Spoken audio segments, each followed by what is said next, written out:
Crime news હવે જોઈએ અગત્યના સમાચાર। આજ રોજ કુકાવાવ તાલુકામાં પોલિયો રસીકરણ કામગીરી હાથ ધરવામાં આવી। કુકાવાવ તાલુકાના 45 ગામોમાં 63 જેટલા બૂથ ઉપર પોલિયો રસીકરણની કામગીરી મુખ્ય જિલ્લા આરોગ્ય અધિકારી અને તાલુકા આરોગ્ય અધિકારીના માર્ગદર્શન નીચે તાલુકા આરોગ્ય ટીમ દ્વારા 63 જેટલા બૂથ ઉપર પોલિયોના ટીપા પીવડાવવામાં આવી રહ્યા છે।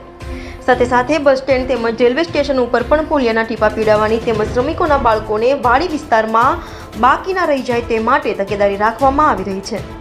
આજ રોજ જિલ્લા તેમજ તાલુકા વહીવટીતંત્ર દ્વારા પણ બૂથ ઉપર સુપરવિઝન કરી માર્ગદર્શન આપવામાં આવ્યું હતું। તાલુકાના 0 થી 5 વર્ષના 95% બાળકો પોલિયો બૂથ ઉપર પોલિયોની રસીથી રક્ષિત કરવાના પ્રયત્નો હાથ ધરવામાં આવી રહ્યા છે। બાકી રહેતા તમામ બાળકોને આગામી 2 દિવસ આરોગ્યની ટીમ દ્વારા ઘરે ઘરે ફરીને પોલિયોની રસીથી રક્ષિત કરવામાં આવશે।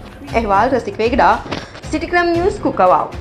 આજરોજ તારીખ 23 જૂન એટલે કે પોલિયો રવિવારના દિવસે માનનીય મુખ્ય જિલ્લા આરોગ્ય અધિકારી અમરેલી અને કુકાવાવ તાલુકા હેલ્થ ઓફિસર દ્વારા સઘન માર્ગદર્શન નીચે કુકાવાવ તાલુકાના 45 ગામોમાં 63 જેટલી ટીમો બૂથ ઉપર આજે પોલિયો રસીકરણની કામગીરી હાથ ધરવામાં આવી છે।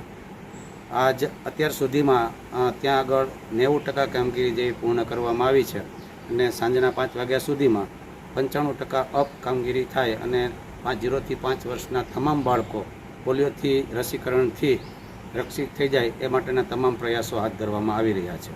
સાથે સાથે તાલુકાના ટ્રાન્ઝિટ ટીમ ઉપર, બસ સ્ટેન્ડ ઉપર તેમજ રેલવે સ્ટેશનો ઉપર પણ પોલિયોની કામગીરી હાથ ધરવામાં આવી છે। સાથે સાથે બહારથી આવતા શ્રમિકોના બાળકો પણ 0 થી 5 વર્ષના જે છે એ પોલિયોના ટીપાથી વંચિત ન રહી જાય તે માટે વાડી વિસ્તાર ઉપર પણ બાળકોને રસીકરણ કરવામાં આવી રહ્યું છે।